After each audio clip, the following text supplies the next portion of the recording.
Good morning. Welcome to the Whatcom Museum.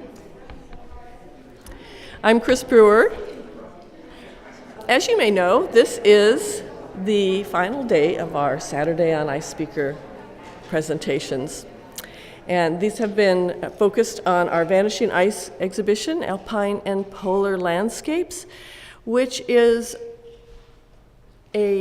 an exhibition that is designed to share the beauty and the awe of our cryosphere, our icy lands, as well as give you an opportunity to find out a little bit more about what is happening to those lands and to be thinking about the climate change issues. So since November, we've had 3 Saturdays on Ice, some of which have been sponsored in part in the speaker series by the North Cascades Institute and funded by Humanities Washington. Thank you very much. And in those times, we've had a chance to hear from scientists about what's happening to our icy lands. We've had a chance to hear from artists and see their works and be inspired by their perspectives on vanishing ice in our polar and alpine regions. And we found that, as we had hoped, that this has been an enlightening exhibition. It's also been a somewhat frightening exhibition in that it does clearly point out that there are concerns about the integrity of our cryosphere for the future. So as a way of addressing that perspective, that frightening possibility, we have set up a series of 4 programs in the last month about what you can do about vanishing ice and our changing climate. We've had 3 of those so far, and today is our last day to explore that. It is not our last day in our hopes to have our community take action or to have individuals find ways that they can be a part of the solutions for our climate crisis. So today especially is about giving you ideas, giving you some solutions, giving you ways that you can take action as individuals and as part of a community on this critical issue. So we have brought to you today some very knowledgeable people that have spent a considerable amount of time and been very dedicated to the concerns about our environment. Folks that I know will have some interesting ideas and solutions for you. I'm going to let them introduce themselves more about their work in their organizations, but we are very fortunate today to have not only 3, but 4 presenters. And we're so pleased that Eileen Quigley, who was in Vermont as late as, probably midnight last night, she was here by midnight. Well, she was in Seattle by midnight, not sure if her flight was going to make it out of Vermont. So to accommodate that potential, which seemed very possible, we have also asked Alex Ramel from our Sustainable Connections organization to present. And so they will both be sharing today. So our format for this morning is that we have our 4 presenters. They're going to each share about 20 minutes worth of time in looking at their organization that works towards the ends of finding climate solutions or education opportunities to inform people about climate solutions. We're going to hear from them about what they do in their organization and what their organization does and what their perspective is about these solutions. All in 20 minutes. They speak very fast. But we will wait to have questions to them till the very end. And that will be our format for today. In the afternoon, they will be back, and that'll be more of an opportunity for you to have questions. Please do prepare those questions for us by filling out the form in the back of the room. Now, really briefly, let me just say who will be presenting in the order in which they will be presenting, and I will let them share more. But we are very pleased to have with us Jill MacIntyre Witt, who is part of a leadership team, an educational team for the Climate Reality Project, which was founded, of course, by our former Vice President and Nobel laureate Al Gore. And of course, she has some great information to share about what that organization does, as well as her perspectives on this. We're also going to hear from Dr. Gene Myers, who is a professor in the Department of Environmental Studies at Huxley College of the Environment. And he has a specialty in conservation psychology with degrees in psychology and human ecology. He's going to be able to share a little bit about the psychology of making changes, especially around this topic. So Alex Ramel is part of our Sustainable Connections organization here in the area, which is an extremely noteworthy organization that works to a great degree with businesses, and he is their policy and energy manager for that organization. So Eileen Quigley works with strategic innovations at Climate Solutions based out of Seattle. It has a very broad-reaching organizational goal, and she is also co-author of studies on energy use in cities and how we can avoid or change our dependence on fossil fuel energy. What a great team. And I am going to switch to our first presenter's PowerPoint and introduce Jill MacIntyre Witt. Thank you.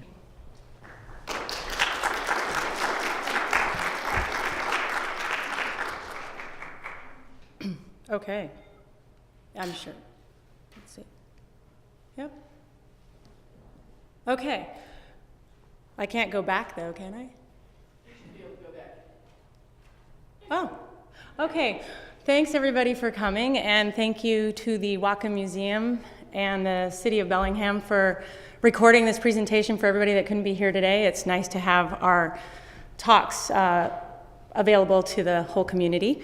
And thank you for coming today. So my name is Jill MacIntyre Witt. I am a citizen of Bellingham, a citizen of planet Earth, and I'm going to share with you why I'm here to talk about climate change and solutions with the Climate Reality Project. So in order to do that, I need to explain why I'm standing here as a citizen of our Earth. And the reason is I had some life-changing moments that have led to today. The first one is I was born. Good, I got some laughter. Everybody was born, life-changing moment. And I was born in this beautiful place, the Pacific Northwest.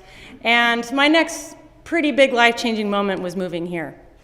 Now, as an 8-year-old, I was shocked by what I saw in terms of the pollution in the traffic. And as you can see, there's blue sky left in this slide, but back then, that sky was gray. Fast forward to college, my 4th year, I went to Australia for a year to study environmental biology, and I spent 2 weeks on this island. Does anybody know this island? No?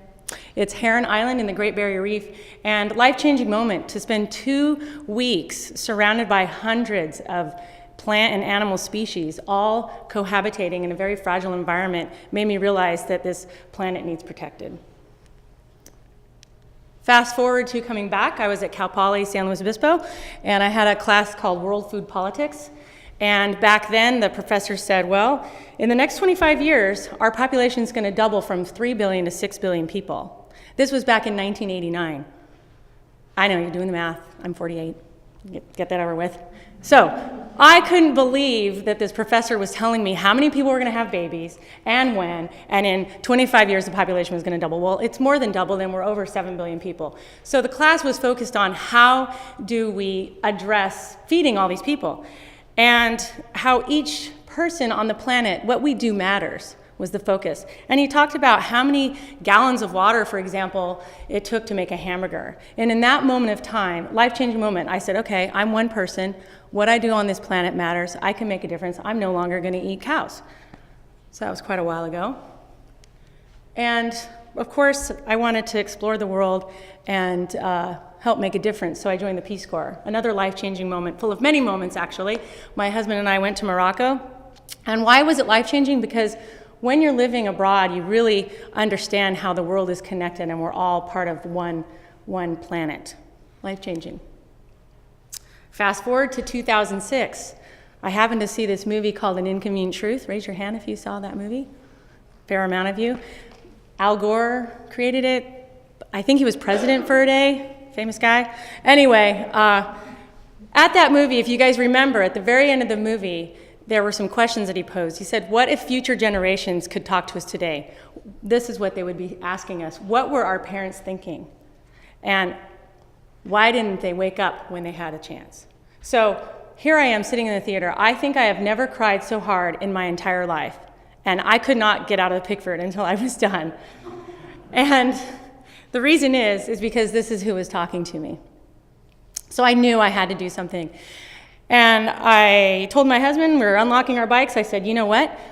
We need to get a hold of Al Gore. I need to tell him he needs to duplicate himself. He can't be one person sharing this message about climate change. He needs to train people all across the world to give his talks. So fast forward to 2012, I actually got an email invitation to apply to become a speaker for Climate Reality Project, a presenter. And it was a huge application process. Lo and behold, I was accepted, and I spent 3 days, one full day with Al Gore. I don't know if you guys know this, but did you know he's funny? Like he's really funny. And this is a really dreadful topic. So I realized that was life-changing in the sense that I realized that sense of humor is key. You know, they always say humor is the best medicine. We have to remember that. So at any rate, when we were there, they told us, you need to focus on a local issue. And at my table, they said, what's your local issue? And I said, well, we're working to stop North America's largest proposed coal export terminal. And everybody said, that's awesome. And I thought, how is that awesome? But you know what? I've done over 30 presentations in this community to help people learn about climate change and the coal export issue. And I really do feel like our community is fortunate that we have this project that we can learn more about the earth and the impacts of what we do to the earth. So, and lo and behold, we have other issues at hand here. We are now dealing with oil by rail. So it's going to keep continuing, and everybody needs to get involved and get active on the issues facing us here locally, because the oil and the coal gets burned in Asia, and it's all the same earth, and it's all the same air we breathe. So really, we do need to stop and think and connect the dots on what our actions are on the planet. So what is the problem we're here to talk about today? Carbon pollution. And what is carbon pollution? Well, it does create too much CO2 in the atmosphere, which results in climate change. So, little basic science here. As CO2 increases, so does the temperature. And I'm sharing these basic facts with you because one of the things I'm going to ask for you guys to do is to engage in the conversation with people. It's a pretty basic fact that when CO2 increases, so does the temperature. And this is just 2,000 years worth of data, but they have traced back ice core samples, 800,000 years, and they have seen and measured CO2 and temperatures and things like that in the ice core samples. So at any rate, little global warming refresher. So the sun rays come down onto the earth. Most of the sun's radiation is absorbed by the earth, and it warms the earth. However, we have greenhouse gases in our atmosphere that you can kind of think about it in the sense of saran wrap wrapping our planet. So those greenhouse gases trap the heat and don't allow some of it to escape back into space. So you might be asking, where do these greenhouse gases come from? So we talk about burning coal. Well, we have other things as well. We have transportation, land transportation, air transportation, oil production, forest and crop burning, land use changes. Industrial agriculture, believe it or not, is about 17 to 20%, depending on what you're reading, of total greenhouse gas emissions, which is kind of huge. And the melting permafrost releases methane. It's a huge concern. And you might be wondering, well, what are the breakdowns of these CO2 emissions? So as you can see, the majority for the globe is on energy use. So that's why we work hard to stop coal exports and oil exports and need to transition to renewable energies, along with doing work on all the other things, of course, too. So those who deny the existence of the climate crisis often claim there's no scientific evidence. And however, every National Academy of Science of every major country in the world confirms anthropogenic global warming. Anthropogenic stands for human-caused, man-made. And the national academies that reject the science are none. And I don't know if you guys saw the president do his State of the Union address, and he said, the debate is settled. Climate change is a fact, and we need to address it. Another thing that's interesting is that in the year from November 2012 to December 2013, we had over 2,000 peer-reviewed journals on climate peer-reviewed articles on climate from over 9,000 authors, and there was only one author that rejected man-made climate change. So I just wanted to settle the score on that. However, what we're going to talk about is what we're up against. And that would be the fossil fuel industry, big money, and climate denial. So on the Senate floor back in 2012, Senator Sheldon Whitehouse spoke up about this situation we have where over the past couple decades, the fossil fuel industry has manufactured doubt to create uncertainty, because we've seen this back in the tobacco industry days, where if there is uncertainty, then people will be less likely to take action. So we're up against that. So you wonder, well, how does that play out in America? Well, there's a study out from Yale and George Mason University where they actually break down where people are at on climate change. This is real life stuff. It's quite amazing. I want to know where we are in this room. There's 6 Americas. The first one is alarmed. Those are the people that know that it's a problem and are taking action. Then there's concerned and cautious. They're aware that it's real and they're not quite sure what to do about it. The disengaged, the doubtful, and dismissive. So we have some numbers back from March 2012 in the top, but the numbers I'm dropping right now are numbers that just came out a couple weeks ago based on their studies from November.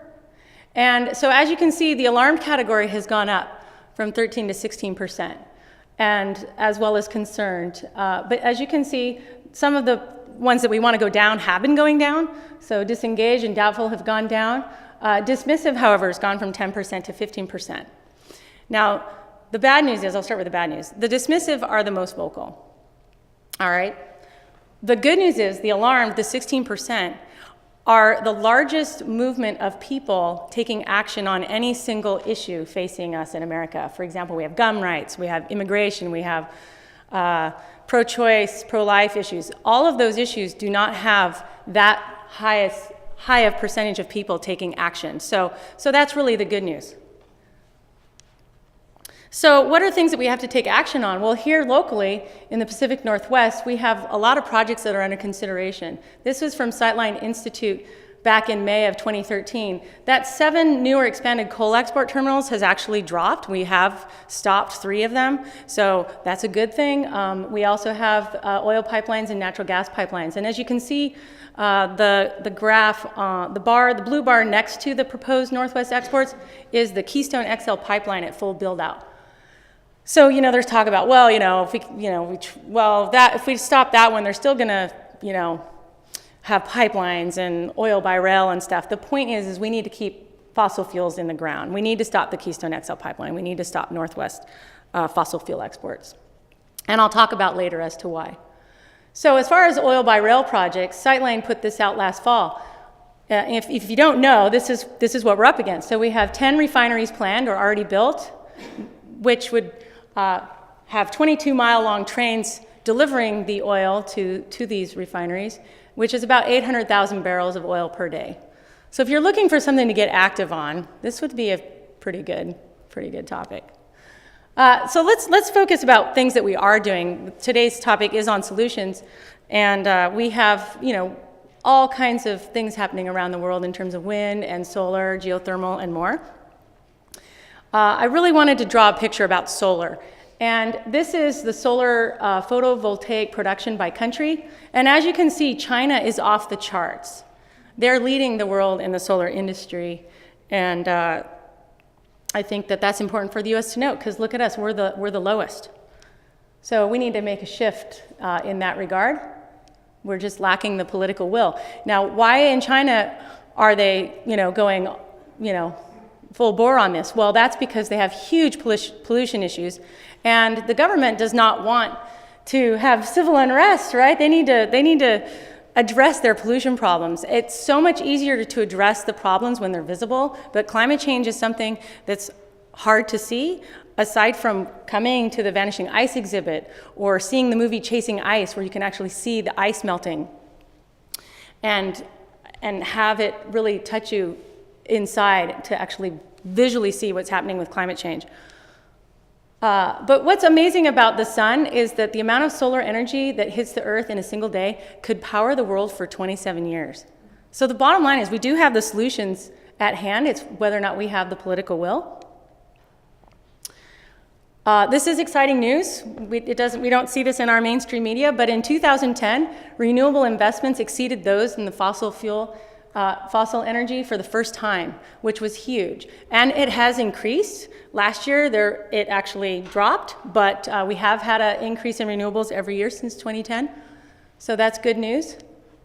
Another thing to note is that when we bring new capacity on for energy, back in January of 2012, you can see that about a quarter of the energy that was brought on was renewable energy. A year later, 100% of the new capacity was renewable.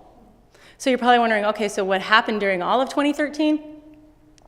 Well, renewables actually is 16% of our total installed energy capacity on the moment. But last year, 30% of the new capacity was solar. Good news. And that was 40% more than in 2012. So things are shifting, and I think it's really important for us to understand that and know that, because it can be pretty much a downer when we're not paying attention to the good news. So I don't have time to talk about all these other great things that are happening with renewable energy and getting off of fossil fuels, but all of these things are new mileage standards, electric and hybrid vehicles, building renovations, efficient appliances, geothermal energy, tidal energy, biomass conversion, tree planting efforts, and more. So these are things for us to be active and engaged on. So I'm going to shift gears to an organization called 350.org because I talked about energy and the power of energy and the power of the fossil fuel industry. But we have something that's even greater than fossil fuels, the fossil fuel industry, and it's people power. 350.org is an international organization founded by this man, Bill McKibben.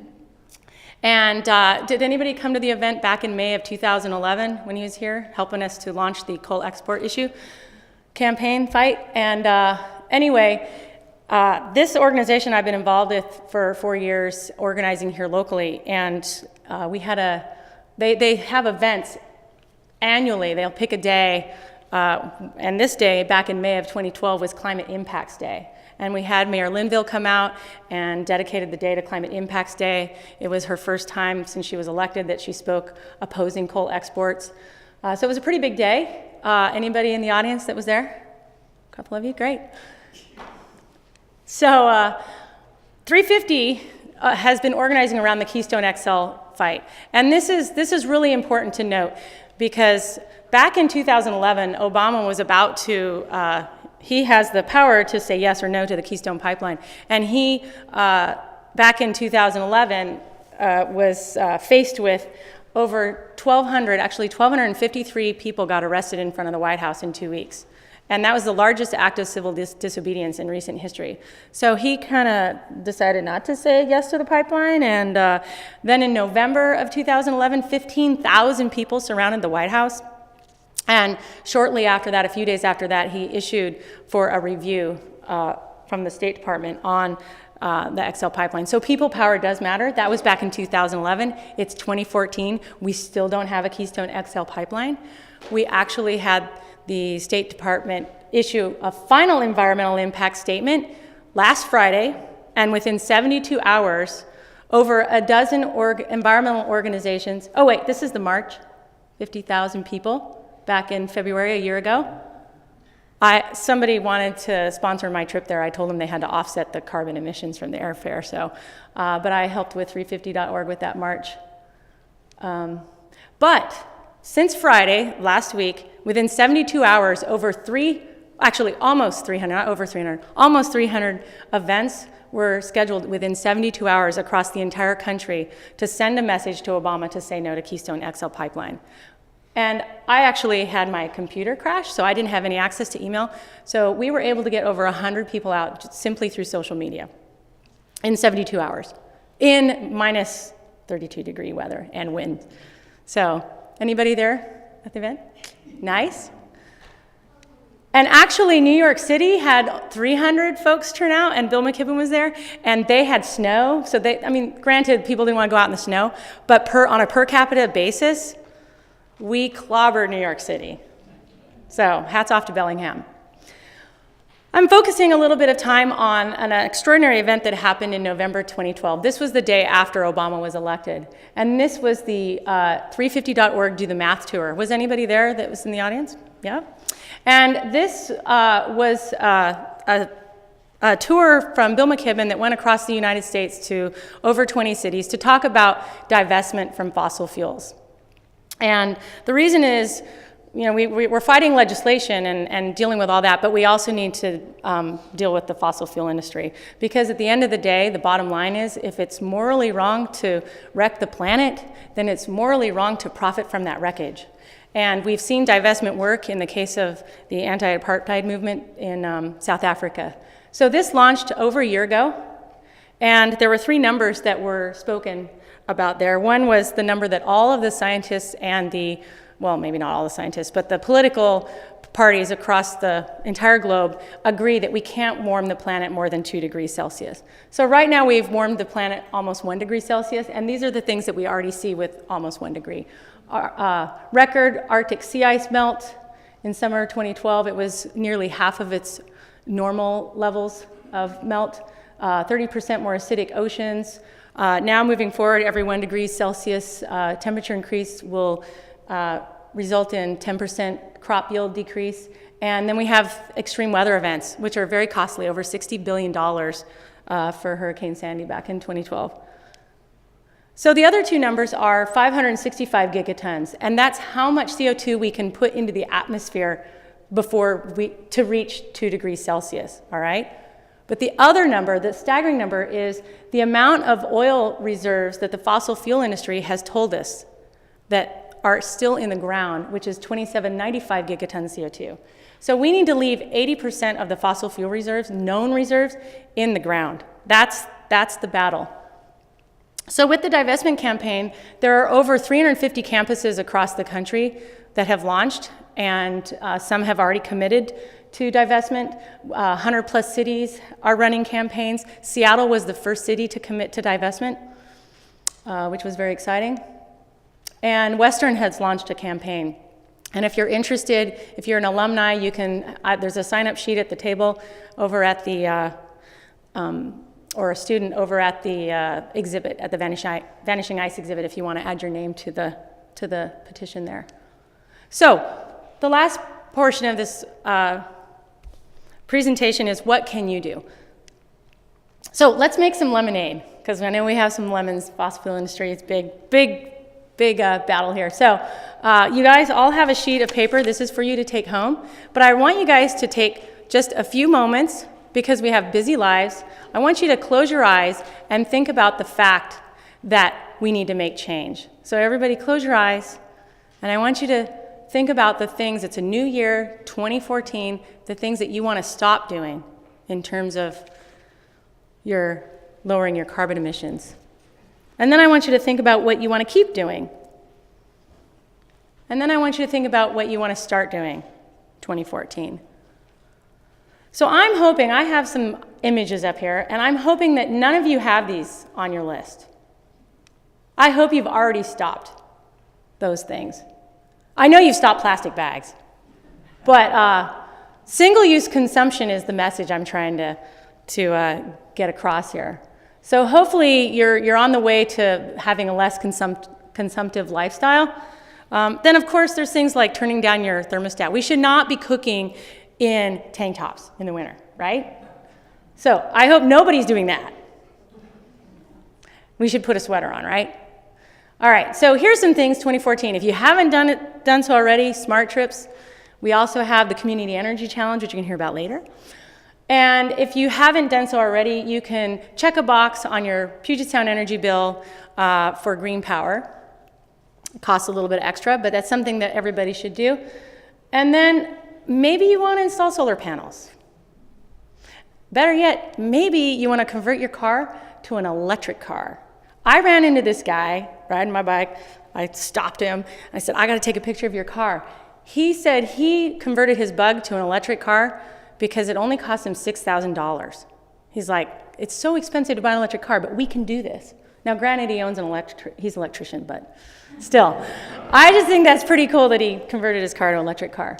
So, of course, there's many things you can do. I will post this image on the 350 Bellingham Facebook page.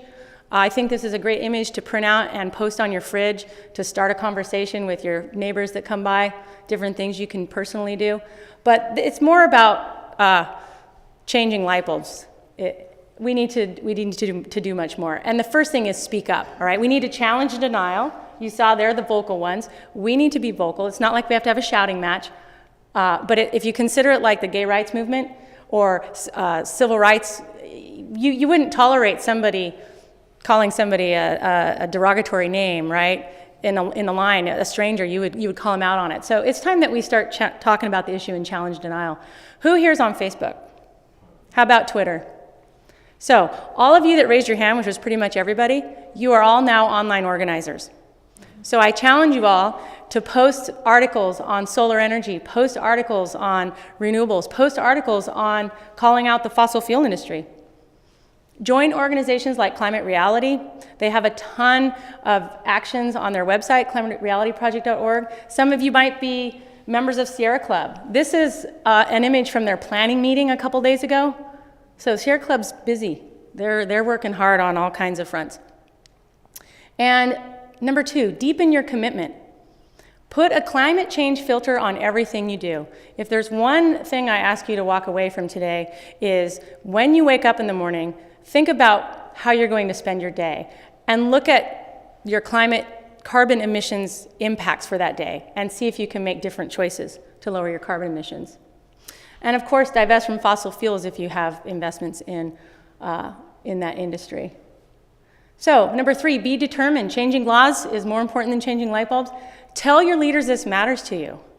We actually did this fall. The majority of Whatcom County residents voted for the people that were not supported by coal money.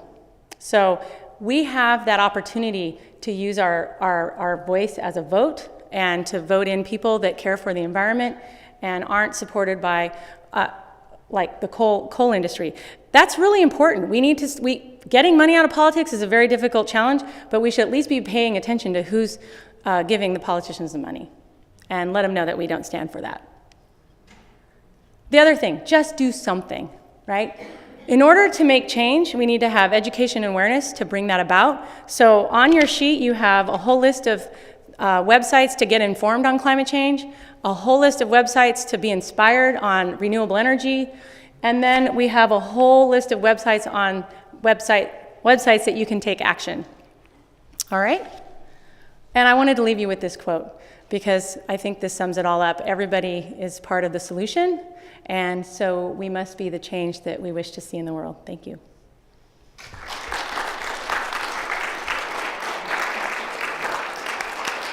Thank you so much, Jill. We really appreciate that. Just as a note, I'm going to put a little plug in for the fact, too, that in our exhibition in the Lightcatcher building upstairs, you will find what you can do, both in the Washington Changing Climate exhibit. It's quite comprehensive ideas as well, and also down the hallway and in our lookout landing area. So take time to take a look at that, too.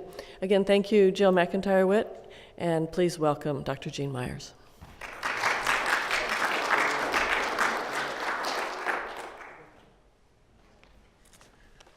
Okay, thank you. Thank you for being here. Thank you, Jill, for setting things up for us. I am whole hog in favor of all of the changes that she talked about, and I know that our theme today is what you can do. I'm going to take a little bit different spin on that. I'm a professor up at Huxley, and I do environmental education and conservation psychology and environmental ethics. So I think that one of the things we can do is examine how we think and perhaps even change some of the ways that we think.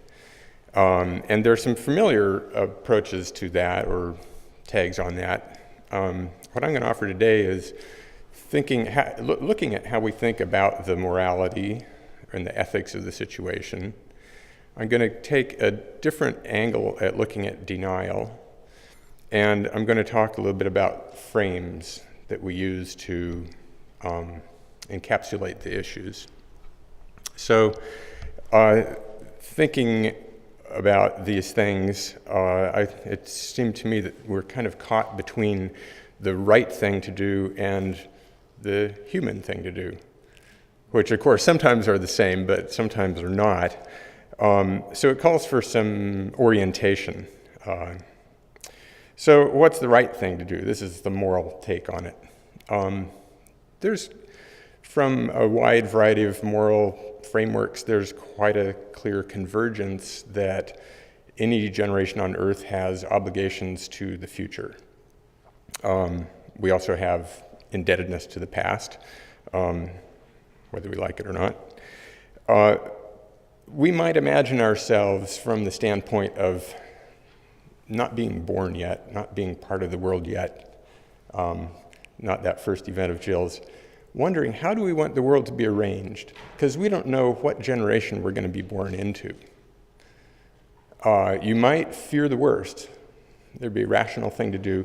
And fearing the worst might mean that you worry that the planet would be degraded by the time that you came along. So you'd want to set things up so that there was a low chance of that, right? So that gives us one orientation for thinking about how we should approach this. Another angle on that is the idea that humanity shares a common stock of goods that exist in the world, and that no one generation has a right to usurp those to a greater degree than another one.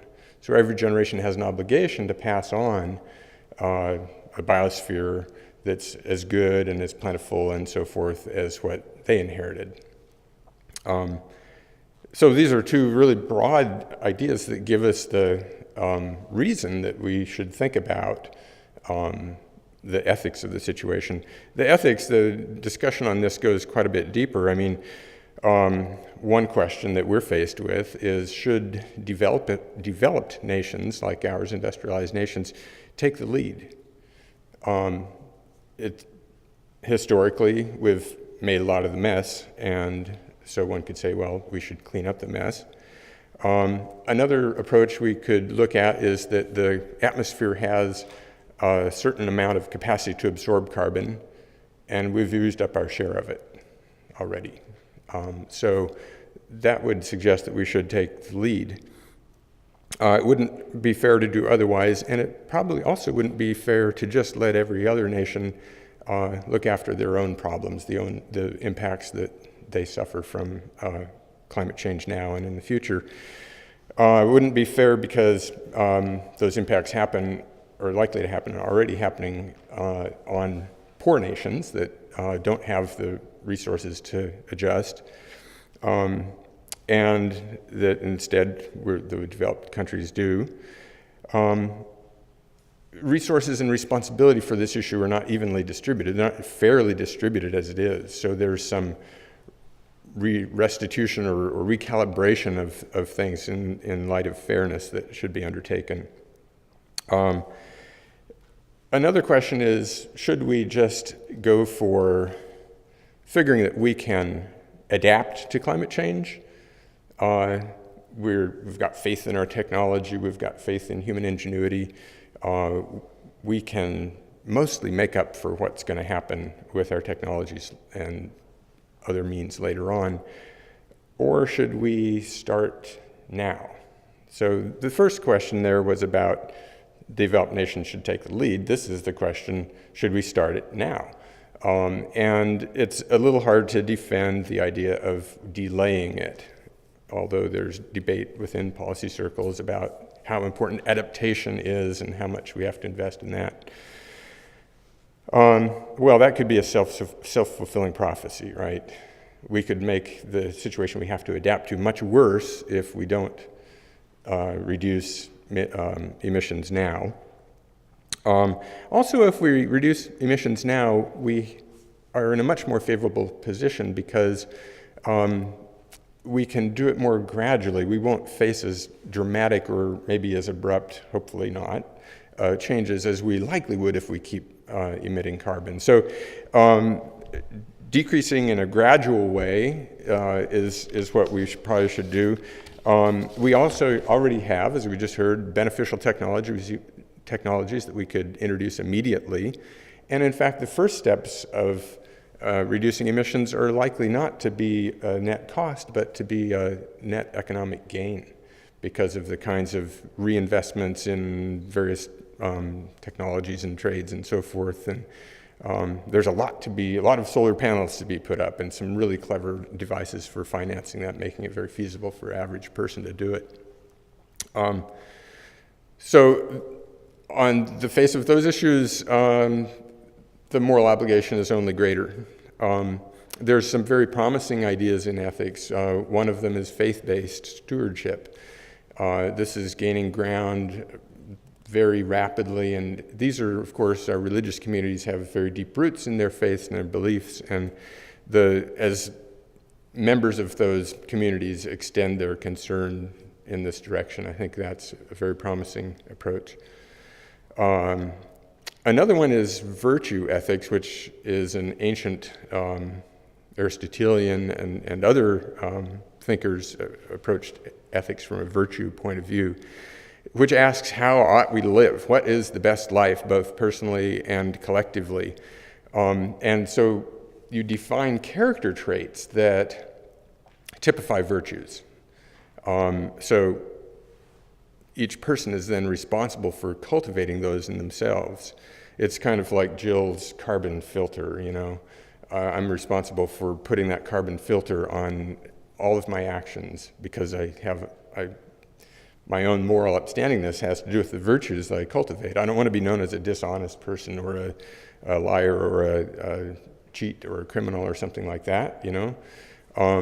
So it would be the same kind of thing. We're just looking for the virtues, perhaps some traditional ones like prudence, moderation, gratitude for what we have, humility, and courage to stand up to the changes that we're looking at. The interesting thing about the virtue approach is that unlike other approaches in ethics, it actually doesn't matter what the consequence is, which seems really kind of counterintuitive, and ethicists can get in some circles about that. But you do it because it's the right thing, and you're committed to that for your own self-respect. So even though it's a small thing that you can do, that doesn't matter that it's only a small thing. You do it. Even if the battle is huge against, you know, Goldman Sachs and all the other people that want the coal terminal, why would that matter?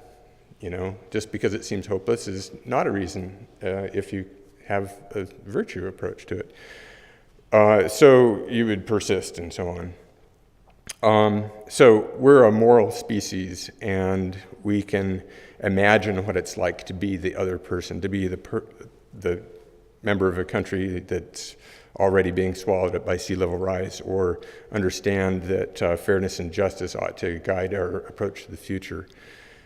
So that's my first frame for thinking about it. Well, that's the right thing to do. What's the human thing to do? So there's a little psychology here and a different story about denial.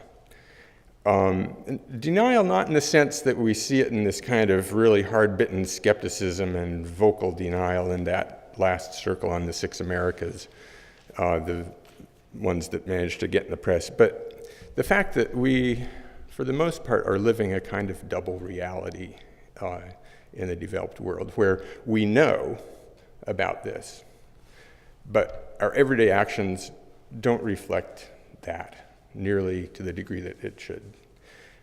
So somehow we continue to exist in that double reality. That's the type of denial I'm interested in, because I think it's far more pervasive, and it's important to understand it. And I'm borrowing on sociologist Kari Norgaard's work here with what I have to share, as well as some other thinkers. We want to do what we believe is morally right. We want to be seen as morally upstanding, and certainly not the opposite. That puts us outside the sphere of concern of other people. That's one little piece of psychology that's very important here. Another piece is we respond to what others around us are doing. We're a really social, cooperative creature. Especially, we want to fit in with the people we look up to, and we don't want them to think poorly of us. We also pay more attention to information that confirms what we already believe.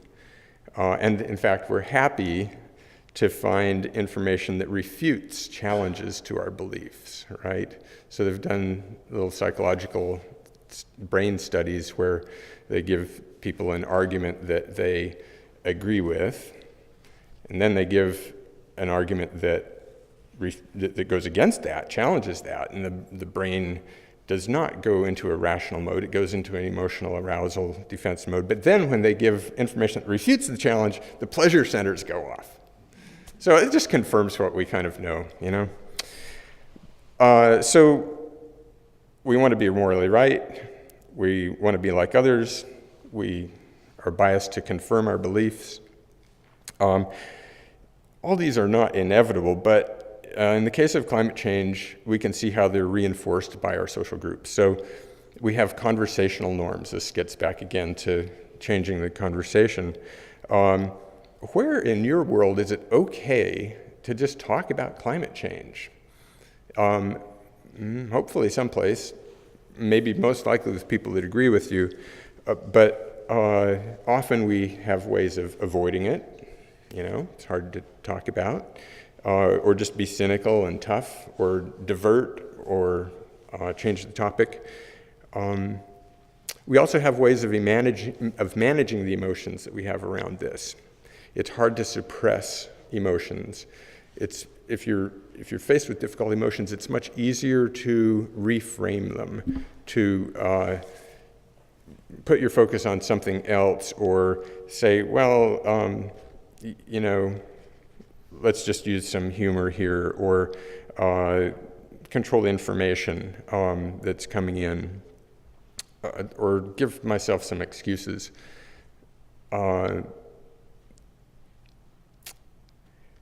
Another thing about us is that we need to feel we can accomplish something in order to try very hard. With climate change, it's easy to feel defeated before you've done very much. So Kari Norgard made observations of, or studied Norwegians who were educated, environmentally concerned, cared, but were in this kind of double reality about climate denial. And she said, let's look at denial as suffering, which is a very interesting insight. And again, I'm not talking about the harsh, you know, we may never convert those folks. We may overwhelm them, but we may not. But for most people, I think this is not too far from the truth, that we know and we care, but we also feel helpless. We feel a bit pained about it. We question our own moral adequacy. Underneath that double reality where we ignore this are some of those feelings. And I think that if we acknowledge that, we are maybe able to understand ourselves and empathize some. It might help us acknowledge where we are and start changing the emotion and the conversation norms in our society in a way that makes the personal political and helps us build solid ground for a movement. But I think it may involve kind of going underneath things and acknowledging the real feelings underneath that. You know, geez, you know, I feel really kind of helpless about this. Get that out there, because in fact, we aren't helpless. There are huge things we can do, especially at the collective level. And Jill's talk outlined some of those for us. But until we kind of figure out how to make this, how to bring it into the conversation in a normal kind of way, I don't know if we will generate the breadth of support we need. And so that leads me to my last point here is framing and standing back and thinking about how we frame this issue. Specifically, well, the way we frame it is essential. Otherwise, we wouldn't have those 6 Americas, right? We wouldn't have the kinds of different points of view we have about it, because the facts don't usually settle it. The facts, unfortunately, although they will in their own way, Mother Nature will, but our ability to absorb that and make sense of it may be slower. So frames are, psychological framing is an organizing principle that allows you to interpret reality. And they're usually communally shared, so you have groups that cluster, just like in that 6 Americas thing. They help us make meaning out of the facts and interpret reality. They highlight some elements and they leave out others, so they're partial. And you can see this in the way climate change has been framed over time. I mean, global warming that's one frame, right? Climate change is another. Lately, climate change has been framed as weather extremes. Interestingly, these frames have effects. So when we frame it as weather extremes, you see a big push towards reducing our vulnerability to natural disasters. It'd be good if we did that really systematically, I suppose, but it's a rather kind of treating the symptom, not the disease kind of thing, right? Another way it's been framed lately is as a public health threat, which leads us to do things like think of ways to reduce mosquito habitat. So the frames have very great significance. And climate change isn't the only thing we are concerned about. I think the ecological footprint model does a pretty good job of putting out our big picture. So let's assume that, without going into the details of the various socio-environmental challenges we face, that they are very large, and that dealing with them is going to require changes in institutions, systems, values, infrastructure, big, thoroughgoing changes. And I agree, change all your light bulbs and so forth, but it's more than that. It's also the collective action, but it's also how we think about it. So what will it take to change the rules of the game that we're playing by? Because that's, the divestment strategy works within the rules of the game quite effectively, but we may even need to change more basic rules than that. So what does that mean? If we live in at least nominally democratic societies, mostly today, not everywhere obviously, but even in non-democratic societies, there's going to need to be some public support for changes. Even in a dictatorship, you'd probably have uprisings once the socio-ecological chaos gets big enough. So we need public support.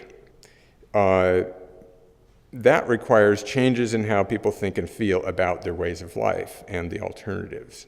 To change these institutions with public support, to carry it through, we need changes in how we think about them, and that demands changes in the frameworks. So I want to look at a couple of frameworks really briefly that have been part of the discourse on this. And one is the familiar gloom and doom approach, right? So gloom meaning the outcome of this doesn't look like it will be free. We'll have to live in the dark.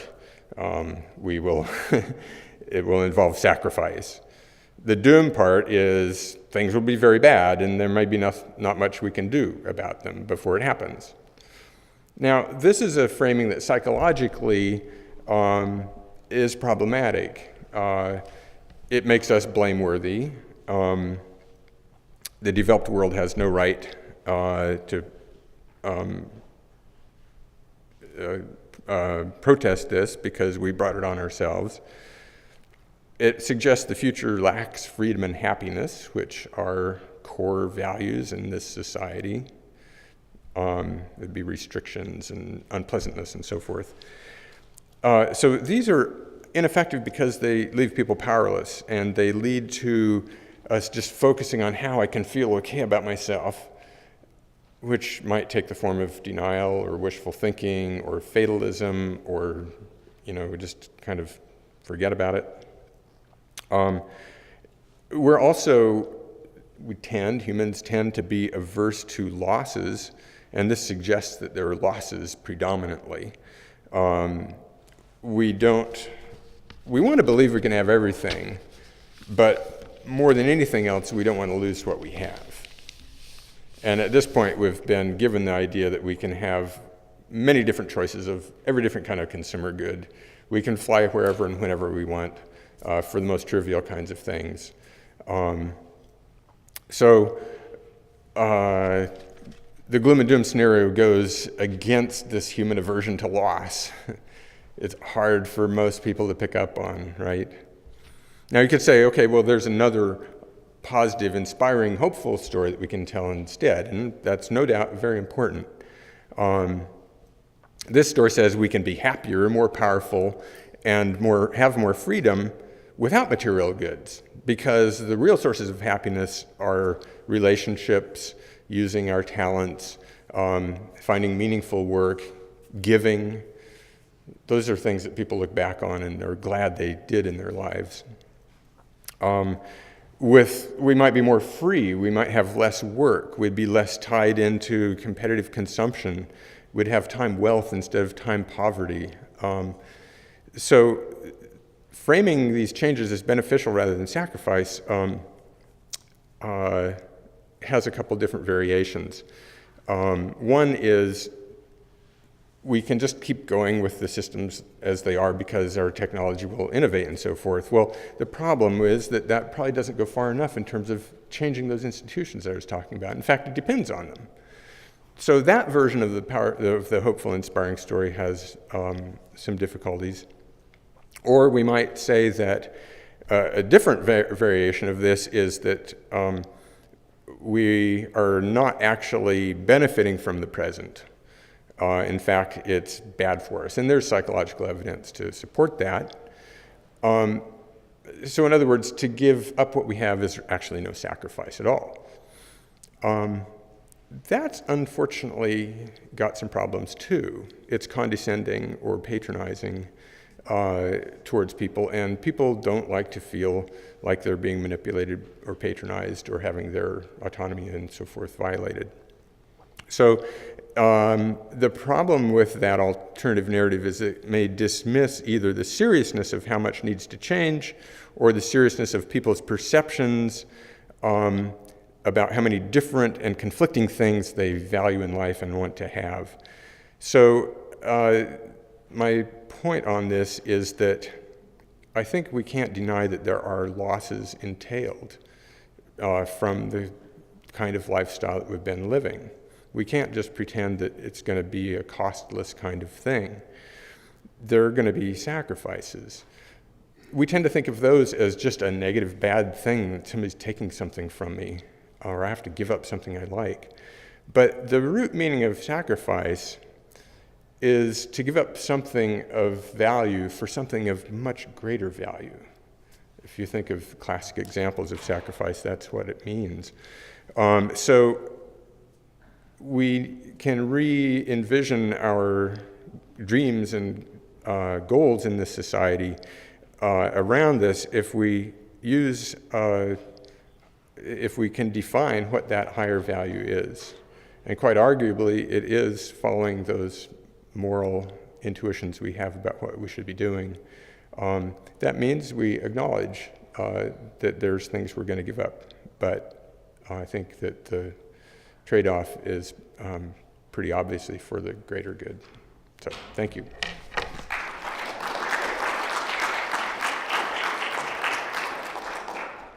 Amazing food for thought.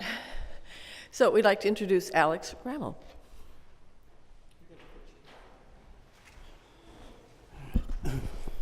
Can folks hear me okay? This isn't one of those presentations where I have to choose between being audible and hunching over. So my name is Alex Ramel. I'm the Energy and Policy Director at Sustainable Connections. We're a local business membership association, 500 locally owned independent businesses, mostly in Whatcom County, focused on focused on creating and modeling an economy based on sustainable practices. So if I can figure out how to make this work, I'll be talking today about, there we go. A little bit about sort of big picture of energy and climate. Start with the global and sort of drill down closer and closer to local actions, local activities, local policies. I am cognizant that we're running a little bit over schedule, so I'll try and be as quick as I can. Chris told me that the 11 o'clock group was the smartest group, and that you guys would really like data. So I've packed this with lots of graphs and lots of information. I will try and make those as digestible as possible for you here. I really liked what Dr. Meyer said. What was it? It's hard for us to want to take action until we know we can accomplish something.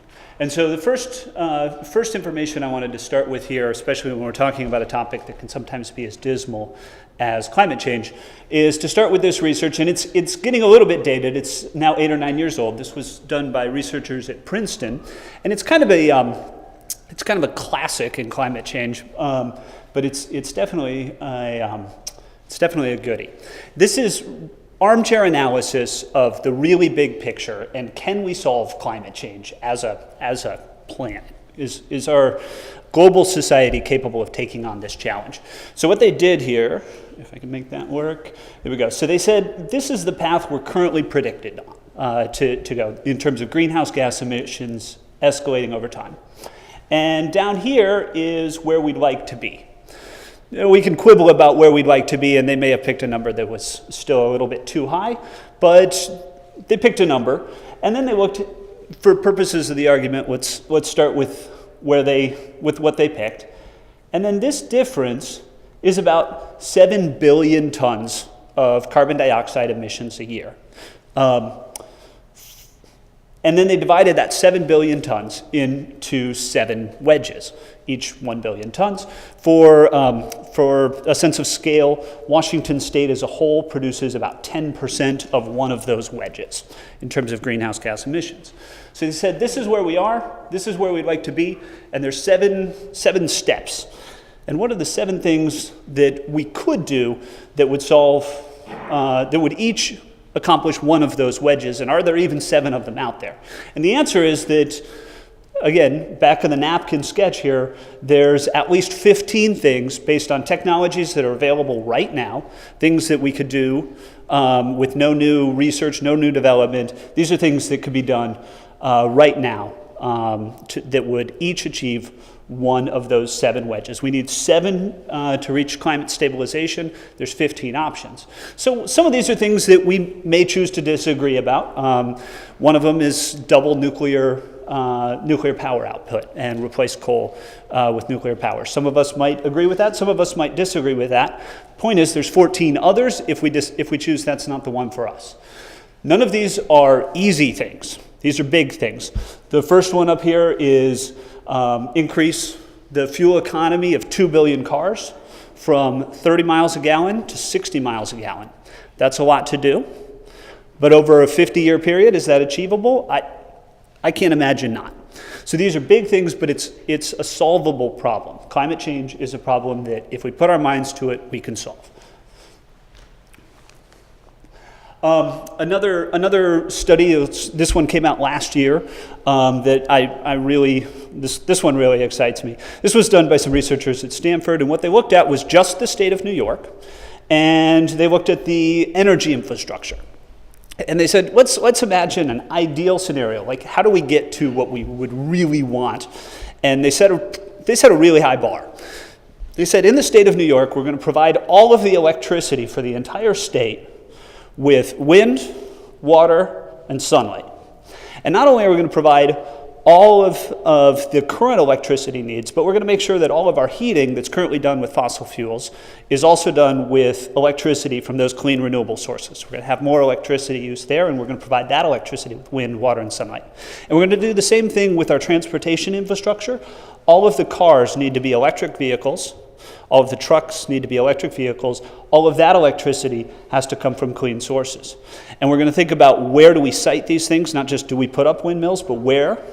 We'll think about transmission infrastructure, so how do we get the electricity, for example, from rural New York into New York City. And they thought about things like time of use. So we want to be able to turn the lights on at night. Solar isn't so good for that, so we need to be able to think about all of those challenges. They did it. They figured out that by 2030, it's possible. And importantly, it's not just possible, but if you put a price on carbon, it's economically preferable to not doing it. So this is what that looks like. So drilling down a little bit from the sort of hypothetical to the actual, I'm going to talk a little bit about Washington State. This is the greenhouse gas emissions in the state of Washington. So Jill had a slide that showed all of the different kinds of sources spread out over the landscape. This is what those sources look like by volume. So the first thing to highlight is that these larger bars are transportation. And the reason for that, it's percentage game. It's larger in Washington State because our electricity comes from cleaner sources. About 60-some% of our electricity comes from hydro. So electricity, which dominates most other parts of the country, is a smaller percentage here. However, it is, keep doing that. It is one of the higher bars, so it is still significant. So there's sometimes a misconception that electricity in Washington is completely clean. That is decidedly not true. RCI is residential, commercial, industrial heating predominantly. That's mostly natural gas, propane, heating oil, those kinds of things. So that's what our profile looks like. And that's sort of the backdrop for decision making. And so one thing I want to sort of just talk a little bit about is some work that's going on in Washington State right now. Are folks familiar with the Climate Legislative Executive Work Group? Folks heard about this?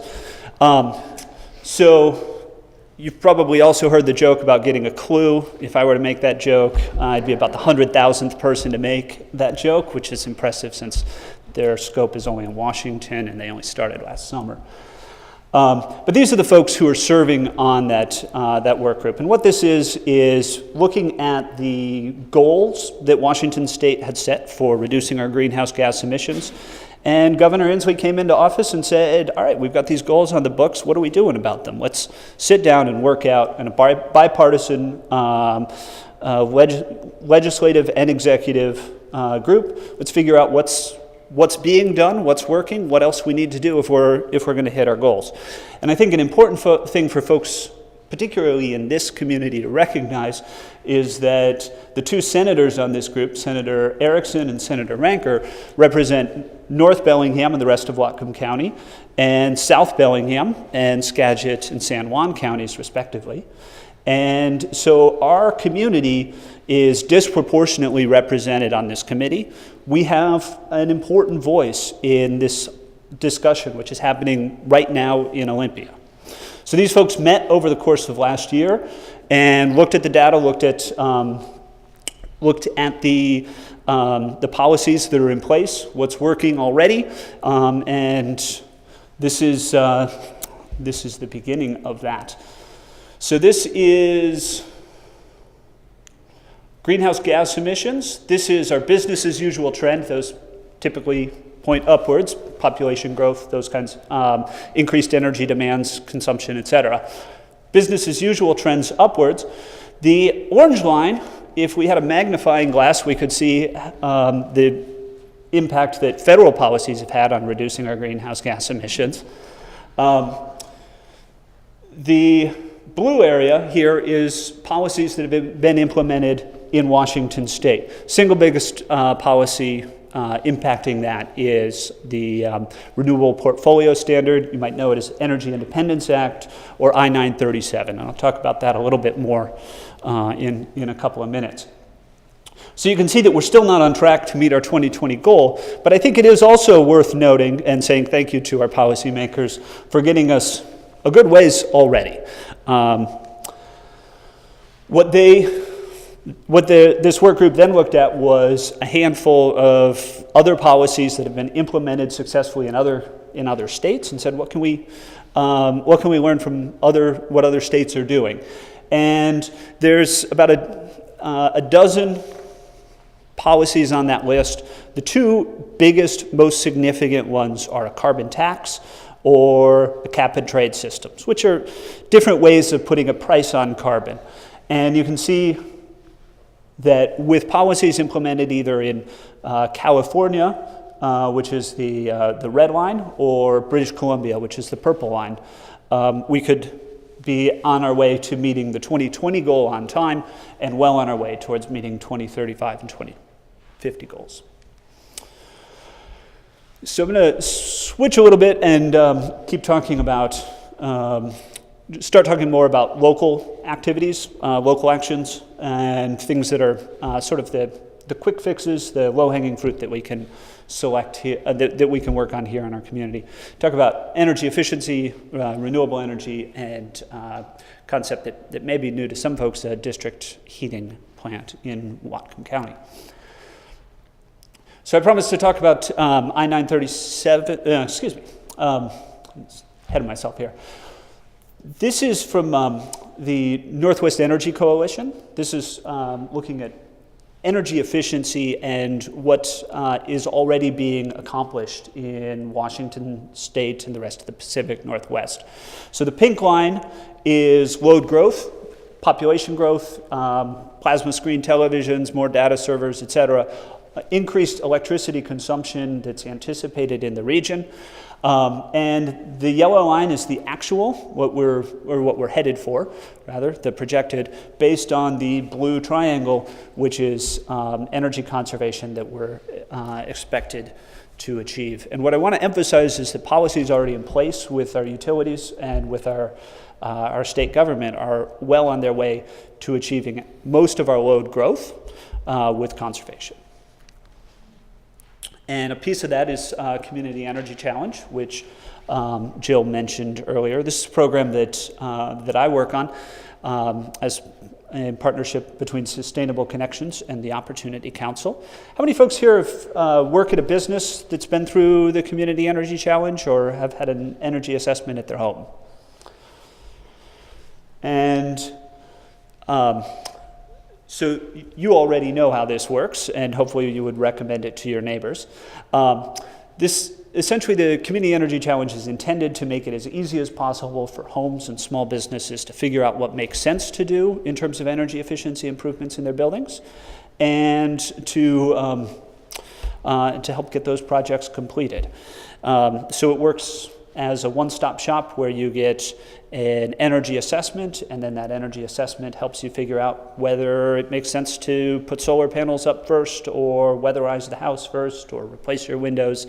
It's not a furnace salesman saying you need a new furnace and the Windows salesperson saying you need new windows. It's a third-party expert that helps you figure out what project makes sense to do on your home, and helps you line up the contractors to do that, helps you get bids, provides quality assurance, make sure you take full advantage of the existing utility rebates, those sorts of things. There's more information on that at the back table for those of you that may be interested in that. Okay, I was jumping ahead of myself, but I did want to talk a little more about I-937, which is the Energy Independence Act. And this is, as I mentioned before, this is the single largest thing that Washington State has already done to reduce our greenhouse gas emissions. And it's working, it's well on its way.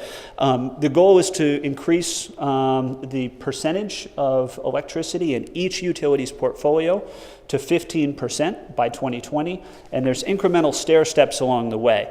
The first of those stair steps was in 2012.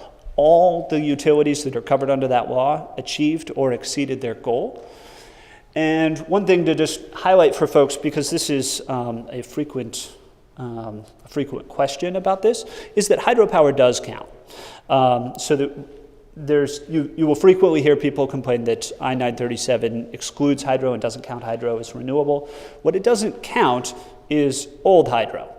Any renewable sources generated after 1996, 97, somewhere in there, counts towards meeting this goal, including 22% of what's been achieved is hydro. Old things our grandparents built, the dams built in the 50s, 40s, 30s don't count towards that. Jill already did a little bit of talking about solar. I just will emphasize that solar does work in Washington because I think that's the first question a lot of people ask about solar power. It works because we have the right set of policies in Washington State, and it works because we get a lot of sun in the summer when the days are longest. And those of you that might be thinking about whether the time is right to move forward, the price does continue to decline year after year, but at this point we're seeing homeowners and businesses putting up solar arrays and getting payback periods on their investment of 6 to 8 years. And this is equipment which lasts, it's warranted for 20 or 25 years. And many of your neighbors are doing that math and are installing solar. This is just within Puget Sound Energy's service territory, increase in number of net metered customers, which is 99% of those are solar customers in Puget Sound Energy's territory.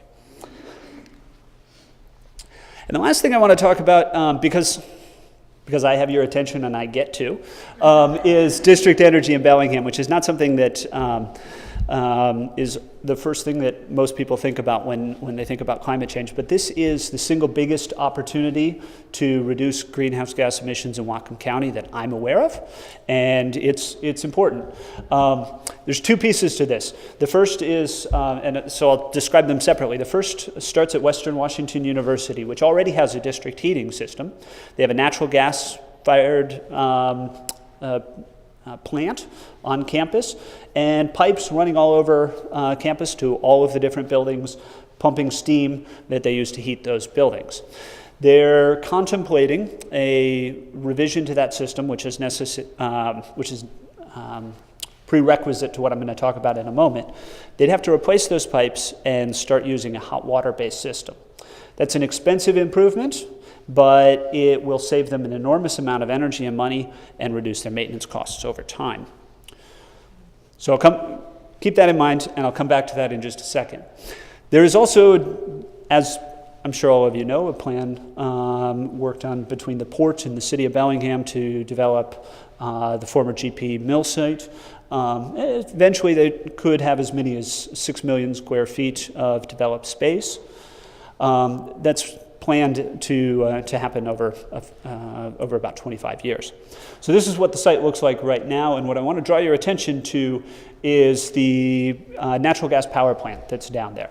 This is it's owned by Puget Sound Energy.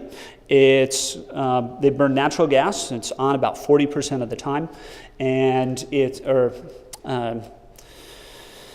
when it's on, it's generating electricity at 40% thermal efficiency. It's on 40% of the time, 40% thermal efficiency as well. And what that means is that 60% of the heat energy in the natural gas is lost. And that's the cloud of steam that you'll see rising over the waterfront on these winter days.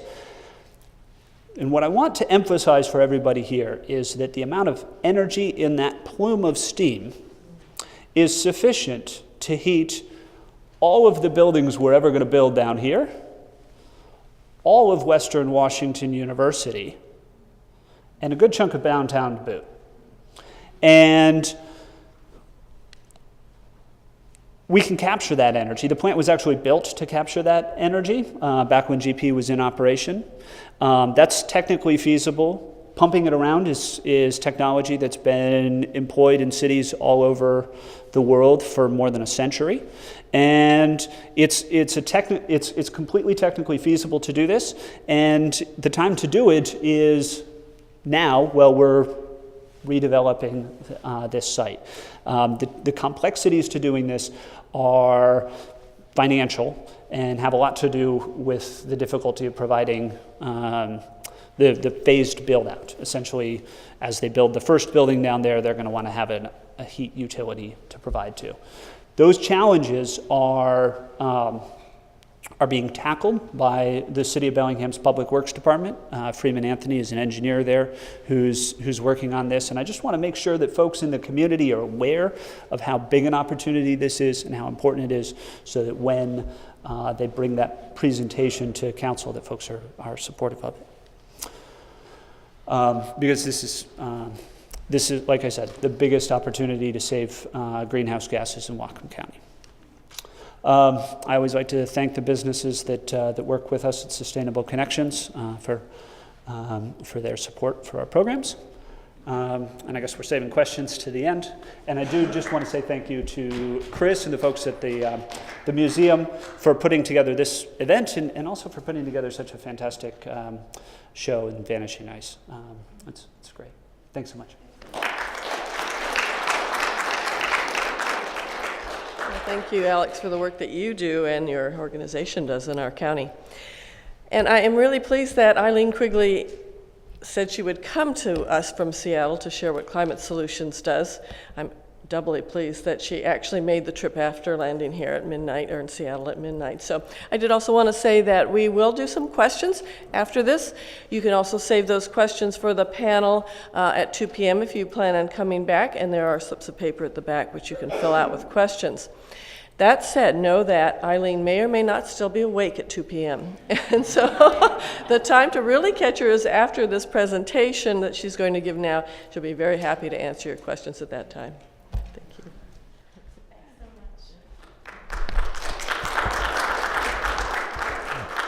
Thank you so very much. I'm so honored to be here on so many levels. Climate Solutions has been working very closely with this extraordinary community for the last several years, and so it's a real honor for me to be here with you, and Alex and I have been working together also for the last 5 years in a variety of capacities, so I'm honored to follow him, and I thoroughly enjoyed the presentations of my colleagues and was busy scratching tons of notes for work I want to take back in my practice at Climate Solutions. So I'm the Director of Strategic Innovation at Climate Solutions.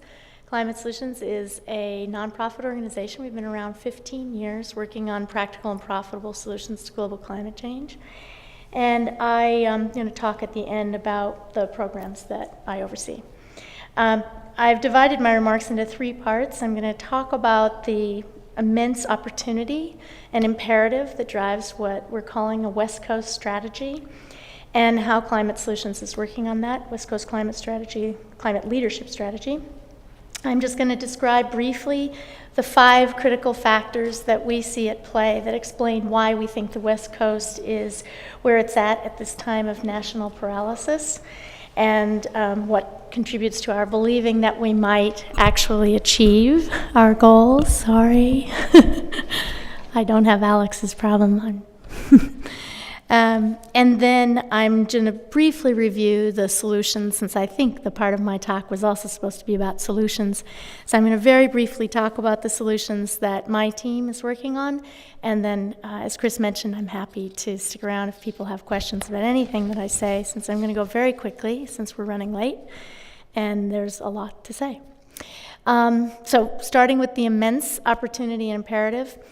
Over the course of the next 3 to 5 years, the West Coast, stretching from California to BC, British Columbia, has a unique opportunity to demonstrate powerful climate and clean energy leadership.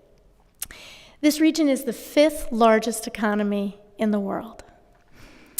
And we believe that we can dramatically cut our climate pollution, build a strong clean energy economy, and establish working, replicable models of climate solutions that will drive change on a large-scale climate clean energy action at the national level.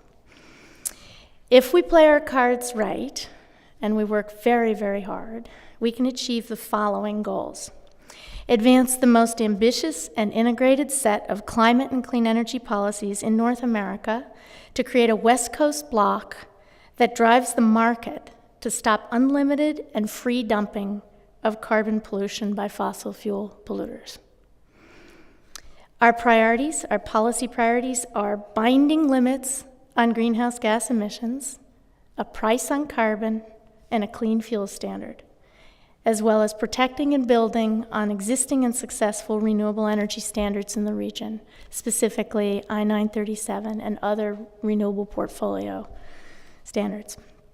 Number 2, phase out coal for the region's power sector and shape the transition plans to drive dramatically increased investment in clean energy and the smart grid systems. We have the opportunity to gain commitments from Northwest utilities to phase out all coal in their electrical supplies. We've already won commitments to phase out all existing in-state coal plants. However, we still receive a substantial amount of power from out-of-state coal, and that's what we have to work on next. Third, build a vibrant clean energy economy.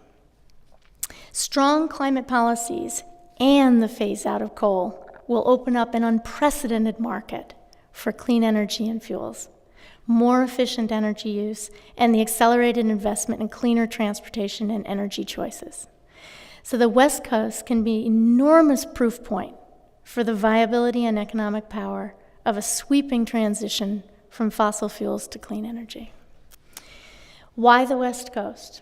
So I'm going to describe 5 factors that we see that contribute to what we call this West Coast climate leadership moment. The first is political leadership. Governors Jay Inslee, John Kitzhaber of Oregon, Jerry Brown of California are 3 of the most committed governors in the nation to climate solutions and clean energy.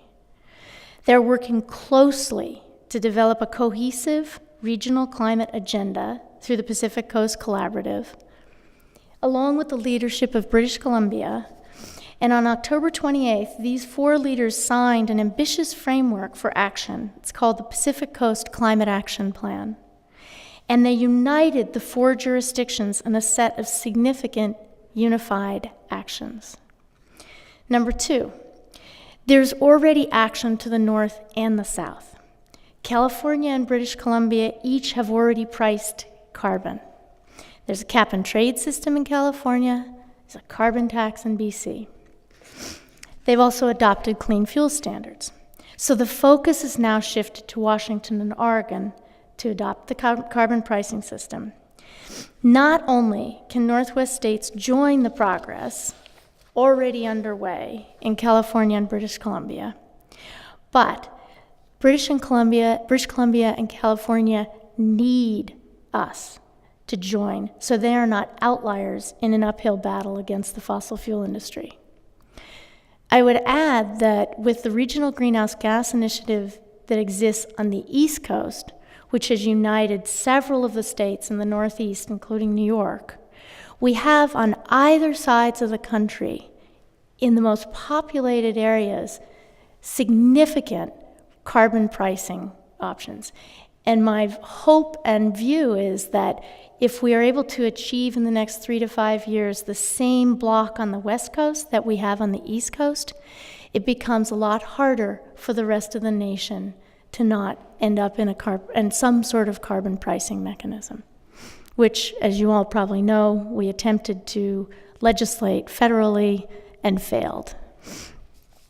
The third factor is that we have grassroots support and momentum, and I don't need to tell this community about that, because you've lived it and breathed it.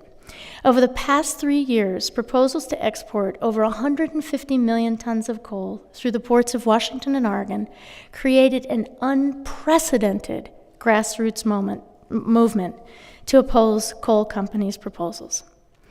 At the same time, increasingly successful power sector coal campaigns have built strong constituencies and new markets for sweeping energy transformation campaigns.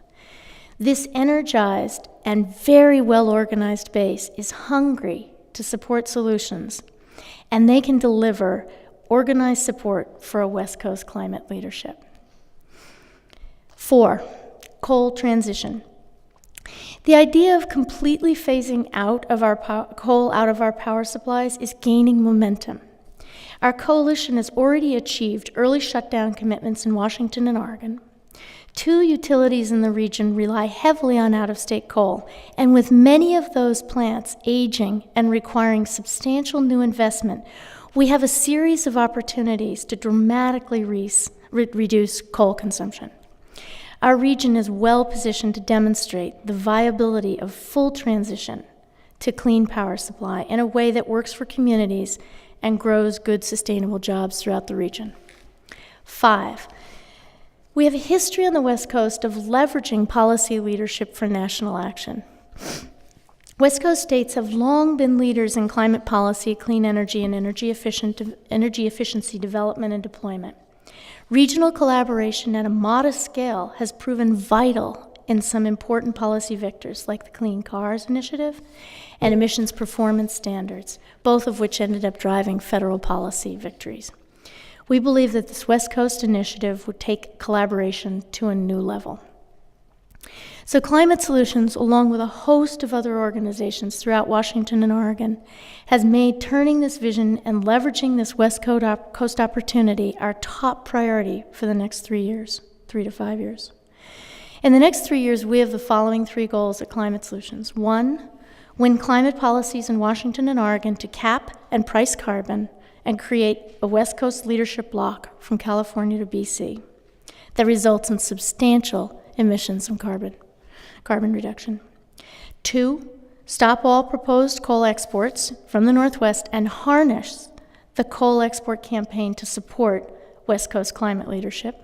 And 3, create the replicable models that reduce and store carbon to demonstrate the pathways to a low-carbon future and build constituencies to support the West Coast climate strategy. My third set of remarks specifically addresses that third goal, the replicable models. The focus of Climate Solutions Strategic Innovation Team is the creation of those replicable models that reduce and store carbon and demonstrates the pathways to a low-carbon future. We work in 3 areas currently. Cities. Cities emit 70% of all global greenhouse emissions globally. So, figuring out how cities can decarbonize is absolutely critical. We've been working for 5 years with small to medium-sized communities throughout the Northwest to set and implement greenhouse gas reduction targets that get communities on a path toward 80% reduction in greenhouse gas emissions by 2050.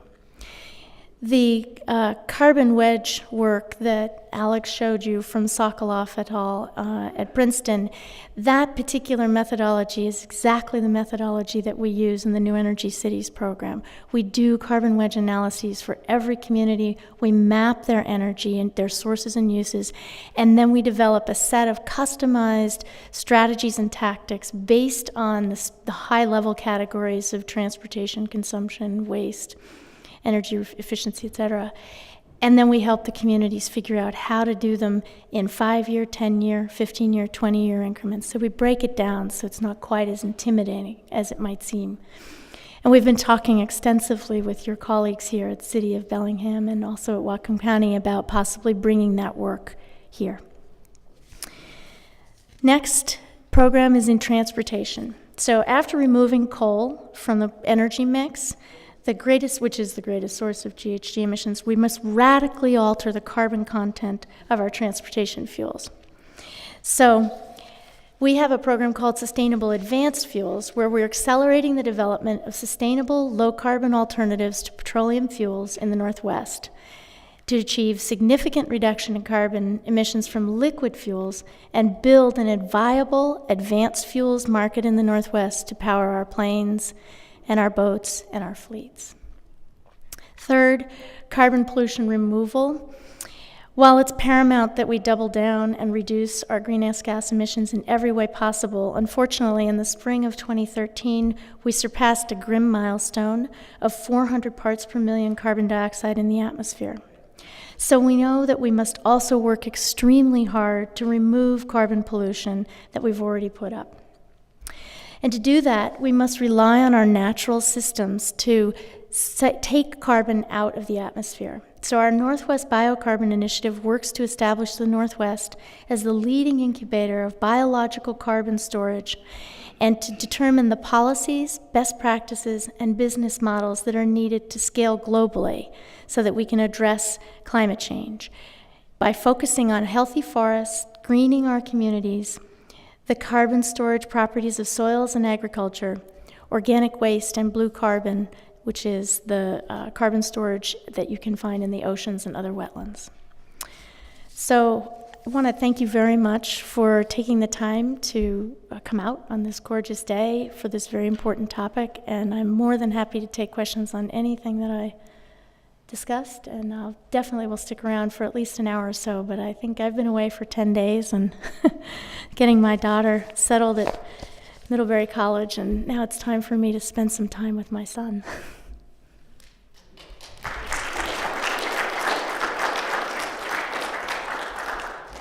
Very enlightening, and thank you so much to all of our presenters today. Exceptional information, don't you think? Yeah, thank you all very much.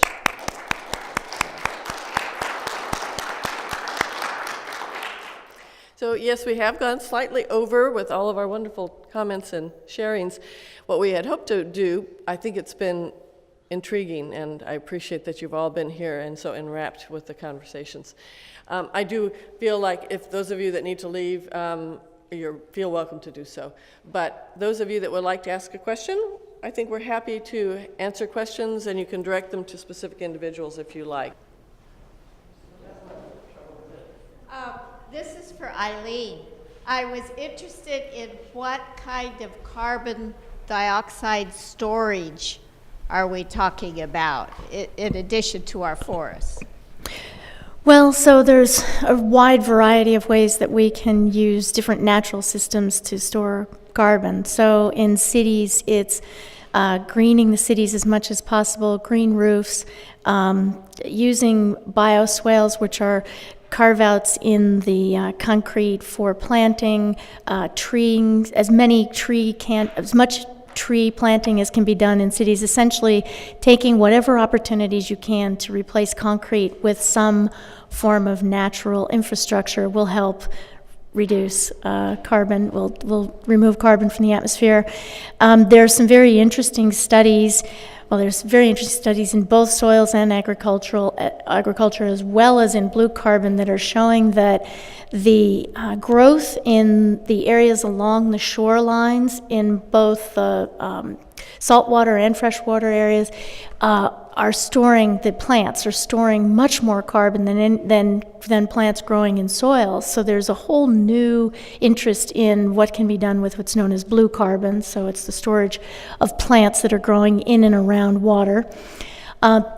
Soil and agricultural processes are a huge opportunity for us to do a much better job of using the natural carbon storage properties of soil. So no-till, low-till agriculture processes, no fertilizer or natural fertilizing, and various types of ways to amend soil so that the soil continues to not be stripped of its ability to store carbon is another area. Trees, obviously, hugely important. So you look at longer rotations, you look at planting more and keeping more trees in the ground, and the ability of trees to absorb carbon is huge. So the interesting thing about the biocarbon project from my point of view is, and I've been working in this area now for quite some time, I see a lot of the work that I was either writing about or reporting about as a reporter back in the 80s, now seeing the carbon benefit of conservation strategies that we were deploying for other reasons. We're now realizing that in addition to cleaner water, cleaner air, and all the ways in which we need to contain our growth so that we preserve our landscapes, we now have this huge biocarbon imperative as well. Does that help answer the question? Sure, my pleasure.